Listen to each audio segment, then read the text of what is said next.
Hello anybody, I am Alpaca Patrol, and this is Rogue Legacy. That's right, in today's checkout video, I'm going to be taking a look at Rogue Legacy. Now, I know this game has been covered quite a bit all over the internet right now, particularly among my sort of clique of YouTubers, but I've been playing it a lot, and I've been having a lot of fun, so I felt like I might as well just go ahead and make a video. So I will tackle this video as if you know nothing about Rogue Legacy, because I think that's the way this checkout series is really supposed to be.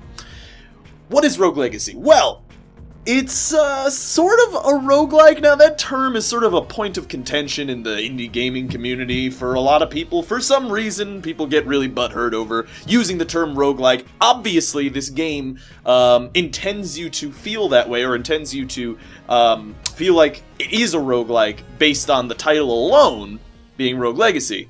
That said, basically what this game has is randomly generated dungeons and permadeath, which, under a lot of situations, is sort of the only two characteristics that are very important, or the most important, the primary aspects of what makes a roguelike a roguelike. Now, the thing about Rogue Legacy, though, in comparison to other games that have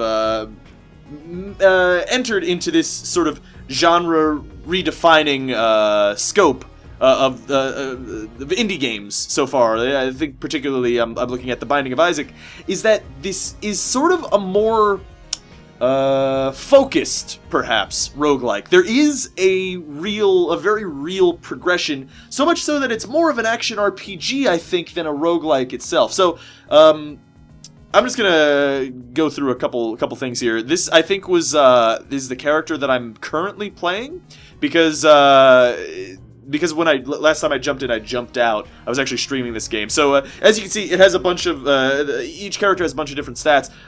I will go into more of that once we jump into the game, but, level 23 Barbarian King, who has a Barbarian Shout, huge HP, low strength, and magic power, which is the Barbarian's sort of, role, or abilities. And I'm wearing a Blood Sword, Knight Helm, Squire Bracers.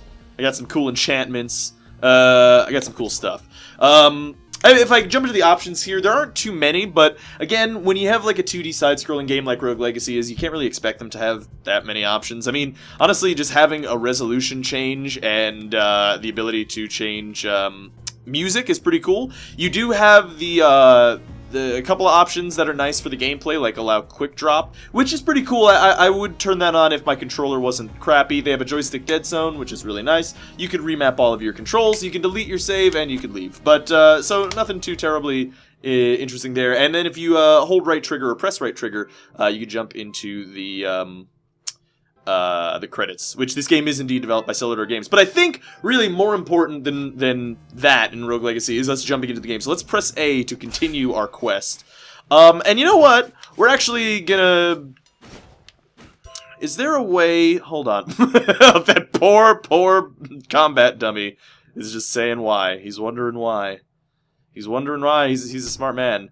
It looks like there is... Yeah, there doesn't appear to be a way to... I guess we'll just go ahead and do one of our runs, because we were in the middle of one of them last time, which is fine. That's not a big deal. So I can actually run you through sort of this village here.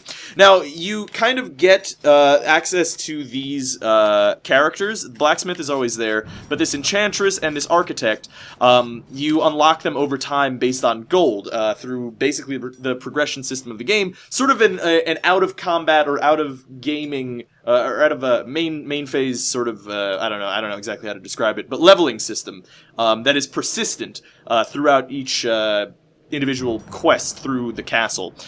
So you have the blacksmith here, which I can equip different swords that I have. I haven't unlocked a lot of them. I have the blood sword, I have the squire's sword. You can go into all these different things. Now you unlock these through picking up runes, which are randomly generated through whatnot. That is what I'm kind of aiming for right now, is I really want that blood cape. However, I'm realizing I don't have the weight requirements to wear such a thing. Unless, that's minus 15, maybe. Minus 15, how much do we need? 35? Eef. We need to upgrade our weight. Alright, that's unfortunate. Good to know. But yeah, so that's equipment that you could put on your character. Whoops, a daisy accidentally went in there. By the way, it's important to note, I think I'm playing on the Xbox 360 controller. There are keyboard controls, but I kind of prefer to play games like this, side-scrolling action games, with, you know, a gamepad. I think it's always good. So these are enchantments. These are sort of, they're a lot like armor, except they give you less than passive upgrades. They give you more active abilities. Like, for instance, this sprint rune gives me the ability to sprint. My helmet effect gives me the bounty rune, which increases gold by, I think, 10%, which is pretty sweet. And I haven't unlocked any more runes, but that does give me the ability to sprint. If I press B on the gamepad, I can use my special ability, which are these scythes. And also, if I talk to the architect, this allows me to lock the castle, but I only get 70% gold, which is important later on. Now, you'll see I have 114 gold in the upper left-hand corner of the screen there.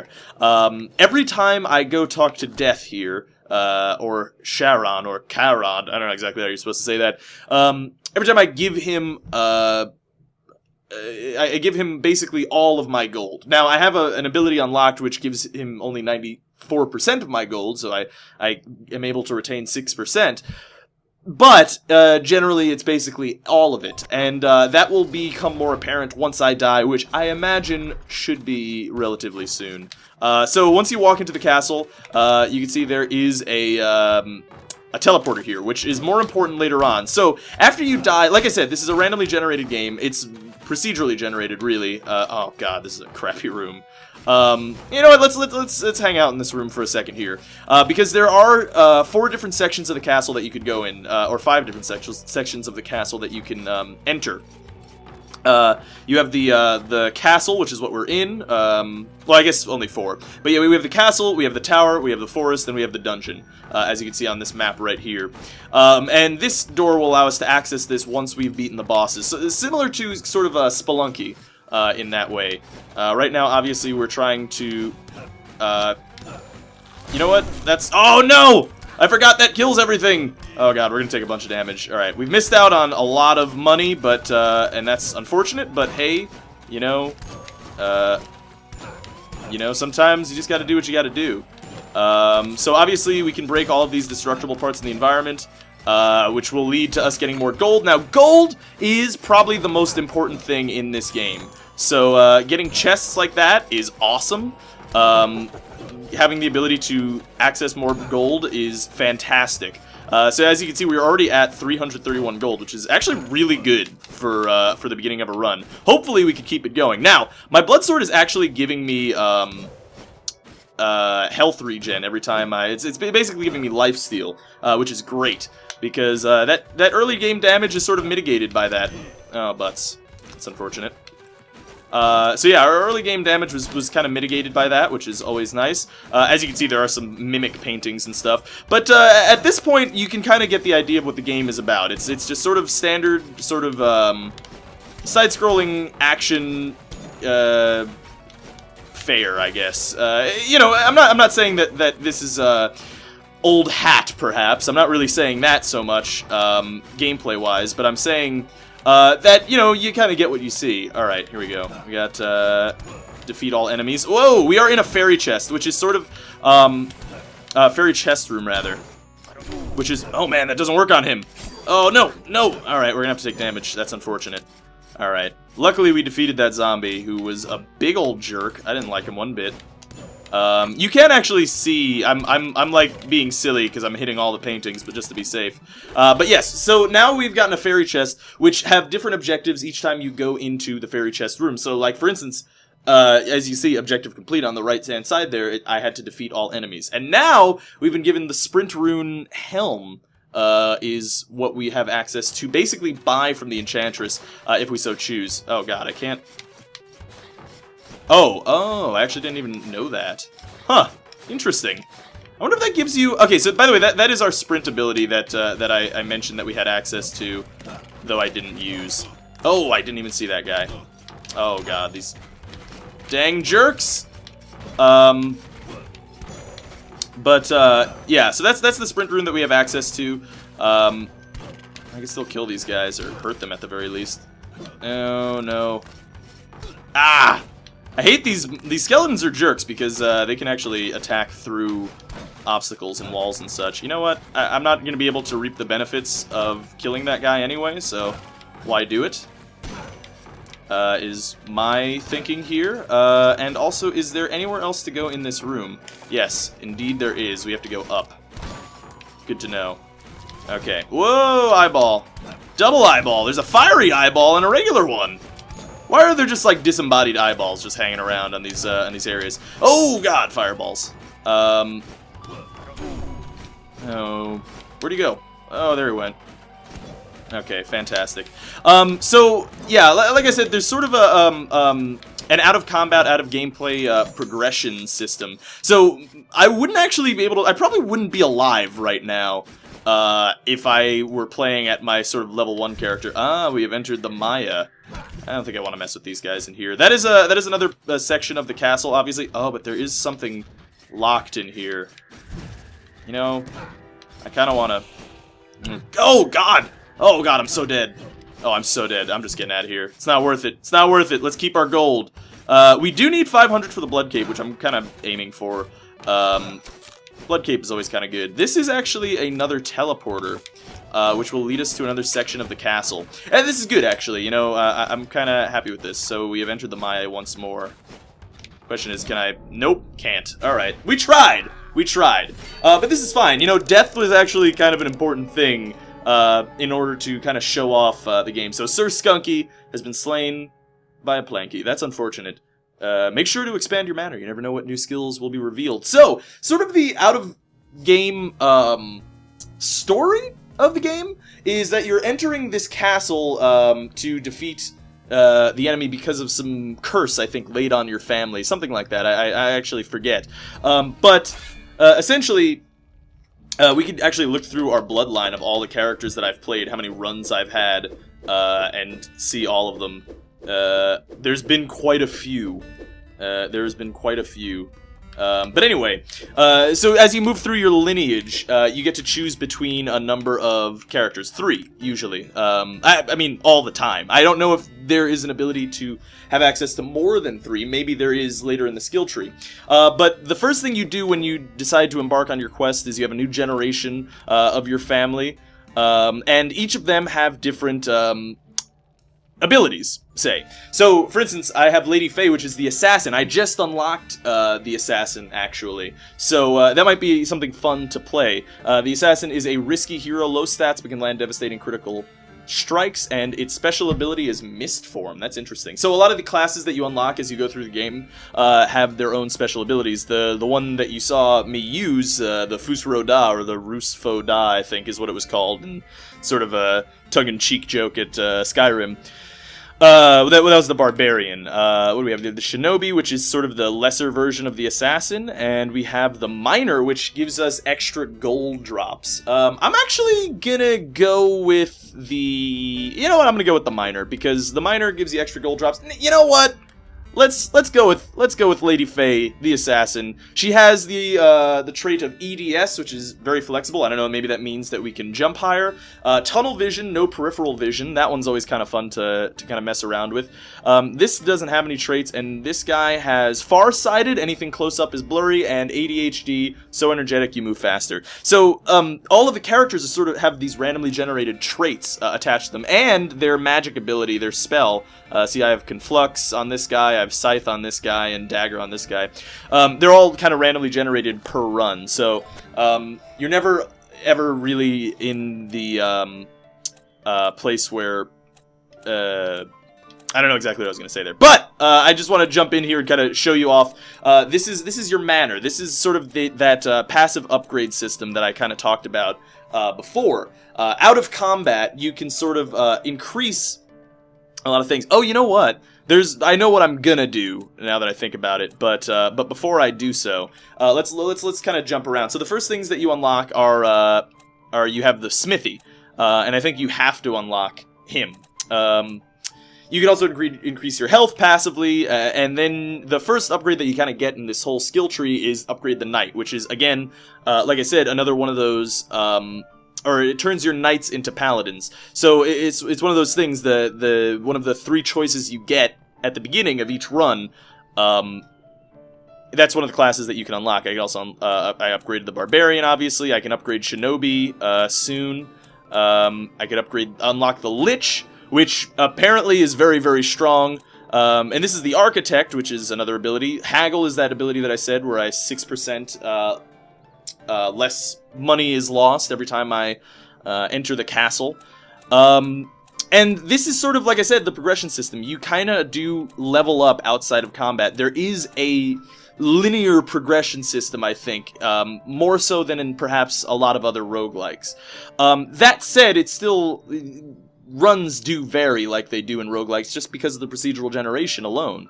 But there is sort of I think a ceiling to the game. But as I said, I needed to increase my weight, right? So why don't we go ahead and increase our weight? And we have enough gold that we can purchase the blood cape, which I totally want to do. Although actually, hold on a second, before I do that, let me go take a quick look at the Enchantress. Yes, the sprint rune. Gain the power to dash short distances. So that's sort of a carryover from this, the sprint rune on my sword. I think the reason that it sort of is the same, I don't know if it's the same, maybe it's the same for every grouping. Looks like I think it is the same for every grouping. And the way that I'm kind of judging that is you see the sprint is in the same place on both sections. But the reason that you have that is so that you can kind of mix and match, because obviously I can't have Bounty Rune and Vault Rune at the same time, but I don't think I want to unlock those right now. Right now, what I want to do is I want to get my Blood Cape, and I want to put it on, because it gives us 1% Vampirism, and we do not have the carry weight. What if I remove that? Whoops, Daisy. 55 of 80, plus 35. Oh, we still don't have enough. That's unfortunate. What if I unequip these? Okay, I can definitely put on the Blood Cape if I do that, but I've lowered my armor significantly. Yeah, I've definitely... Oh, no, I've only lowered my magic there. This has lowered my health. Yeah, it's lowered it a bit, but I think the Blood Cape is probably going to be your most valuable thing. Now, one thing that we're actually going to do is we're going to go explore into that new part of the dungeon, and I'll show you what the Architect can do. So, I can lock the castle and get only 70% gold. So that means last time, enjoy! Maybe you can reach some treasures your ancestors missed.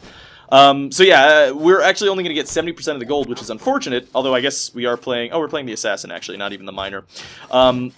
But that means that the castle will be in the same layout as it was last time, and we can keep doing that every time we enter. But the reason I'm doing this is because we did unlock a second teleporter. So we could jump on this teleporter and jump on over here, and now we are able to enter into the Maya once more. Oh god. Oh boy. We have put ourselves in a bad situation! Alright, we're still good. That's a lot of gold. That is a lot of gold. What hit me? What did I die on? Oh, slain by a mimic. It was a fake chest. That was a fake chest. That's something new. I had never experienced that anymore.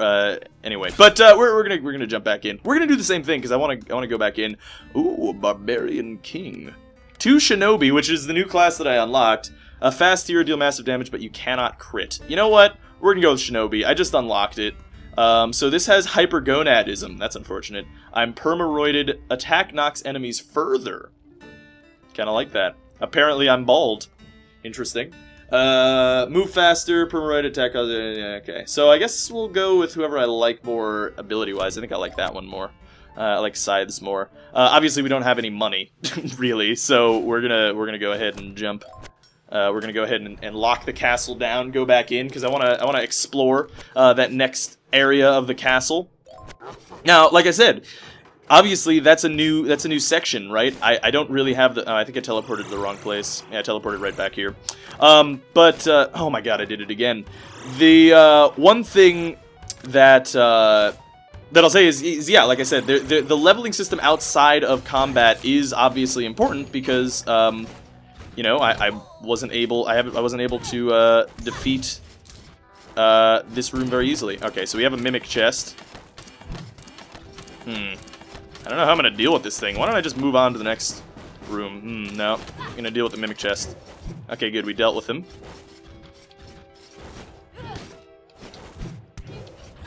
Okay. Oh, no! Oh, my controller is so bad! Ugh. Sometimes it just flips me around. But obviously, I'm not high enough level that I can kind of mess around in that area. So let's jump in on, ooh, a big old paladin. He's got IBS! That's unfortunate. And Gigantism. That's cool. And again, no money, so we're just gonna move on and, you know, go on into the castle. We're not gonna lock it down, so we're gonna get a completely randomly generated castle right now to kind of just go tool around in and hopefully reach the boss. Which, and like I was saying, the reason that you lock down the castle is less to do what I was doing, which is, sort of, just to have a fun time and just sort of, you know, see what that new area looks like. But more so to just sort of, to prepare yourself for a boss. So obviously we have Gigantism, which means that it's a little bit harder for me to dodge projectiles and such, and dodge enemies in general. I don't really use my sprint as often as I should, because it is, probably a good ability in combat.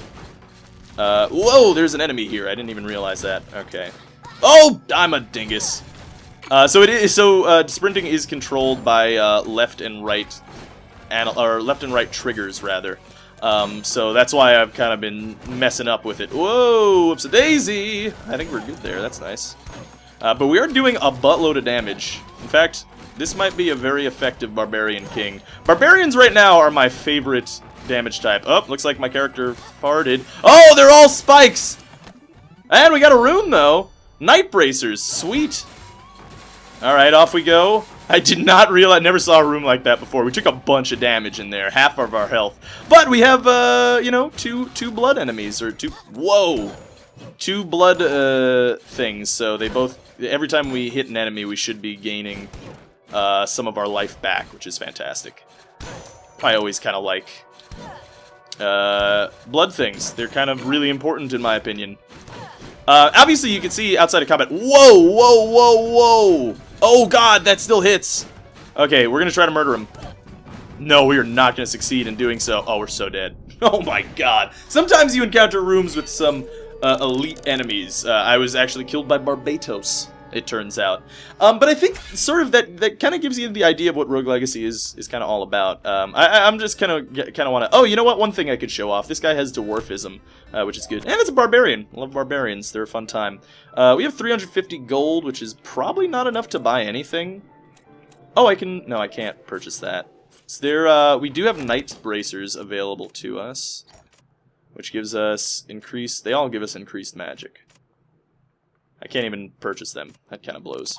I got another rune, didn't I? Or am I just thinking I'm crazy? I'm just totally crazy. Okay.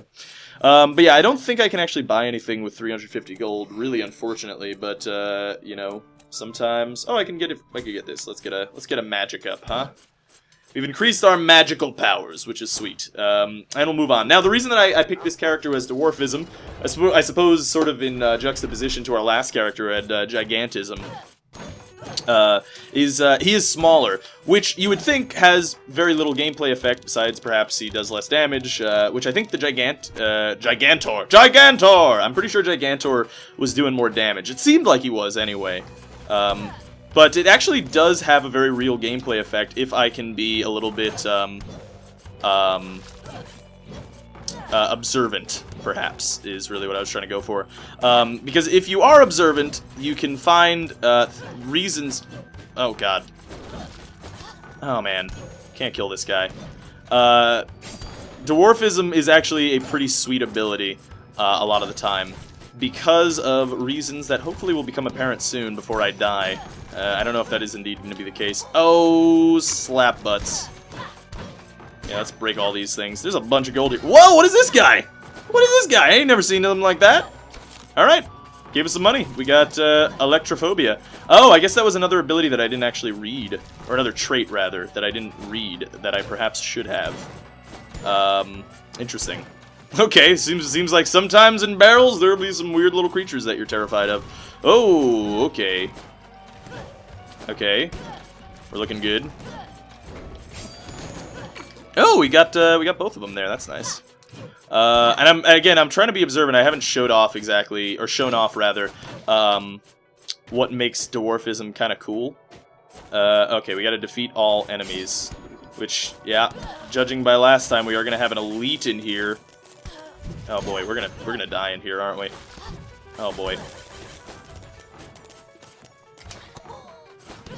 Okay, it does appear to give you, oh man, no it doesn't. I'm just talking snaps. Oh boy.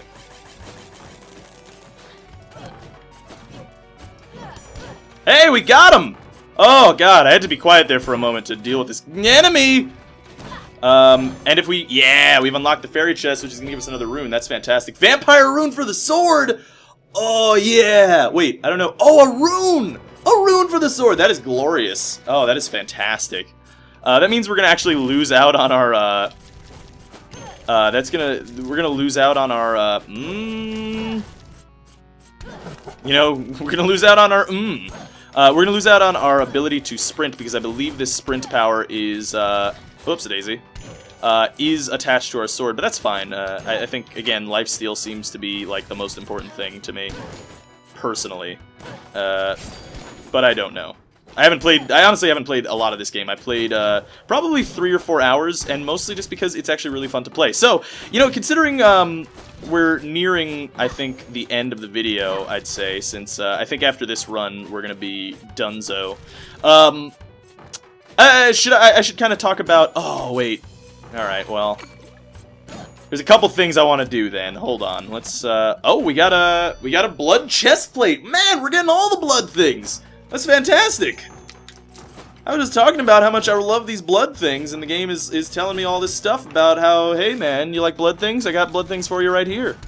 And I say thank you, game. Thank you, game, very much. So, how do I feel about the game? I like it a lot. I do. It's a lot of fun. Now, I can see where the sort of upwards... Oh, God. Of course. I can see where sort of the upward ceiling exists, so perhaps it won't have as much replayability as other roguelikes. Perhaps in the genre. It's possible. I'm not really sure. Like I said, I haven't played through, you know, the million hours of it. But I don't think it's going to have the sort of replayability that, say, a game like Isaac or maybe Dungeons of Dreadmore, things like that, Spelunky perhaps, have. Because there is sort of, I think, a ceiling of how powerful your character will get. Oh, alright, so gotta be a little bit more cautious here. Deal with that painting. Shoot your thing. That said, I think it's totally worth the price. It's a good time. I'm having a lot of fun playing Rogue Legacy so far. Oh, the Land of Darkness. Well, that's kind of terrifying, but I guess might as well open this up since it's right there. Ranger Helm, that's cool. Probably a higher level weapon that I have access there, which is kind of nice. And we do have 900 gold. This actually isn't that much considering how far we've gotten. Oh, and this is sort of, okay, so you see how normal characters have to kind of jump through all these hoops to get around this particular dungeon or particular area? Well, since I have Dwarfism, you see these little gray cracks in the wall. Actually allows me to walk through, which is kind of sweet.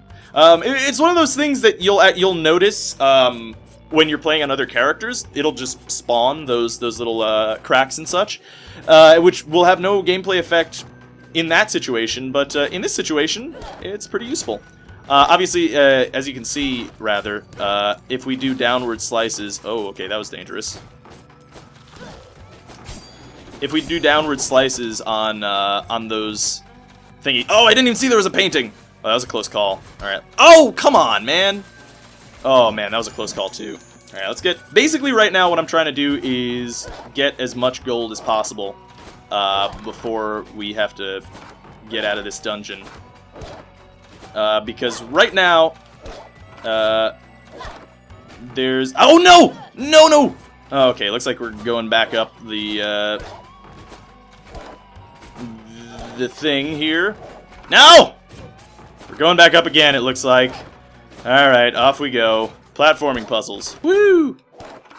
But yeah, if we downward strike on there, I don't know why you would go to the right. Doesn't look like there's any kind of secrets there. Anyway, where else can we go? We can go this way. I'm just kind of moving till I die, which probably is this room, I want to say. Oh, man. Oh, no, I can't hit him. That sucks. Alright, good. He's dead. Okay. No! I died by walking into the skeleton. That's unfortunate. But that's fine, because I did kind of want to die. And this is sort of the last thing that I kind of want to show off. So, we do have a bunch of money right now. And we have Paladin, Gigantism. I don't know if I really want a Paladin with Gigantism. Paladin, what does Tourette's do? Just yelling, I guess. I'm actually going to take this Paladin with this blade thing, because it's a very good ability against who I'm going to fight. So I have 1,200 gold, which is quite a bit. I'm not going to lie. I can use that for a lot of different things. 1,000 gold, gut cleansing nose will improve us from both potions and meat. That's good. I also have unlocked, by the way, the ability to get gold gain up, which is fantastic. Very, very important in this game, I think. Upgrade Miner. Don't have enough money for that. I have enough money to get magic damage up, but I don't really want that. Potion up again, not really so much what I want. Attack up could be pretty good. Crit chance, that's good too. Don't have enough to do the death thing. We could get the Shinobi, we could also get the Lich. Both of those things, probably viable options, but right now I kind of want to go into the town because there are new abilities for us. Ah, there's a new helmet. Here we go, Ranger Helm.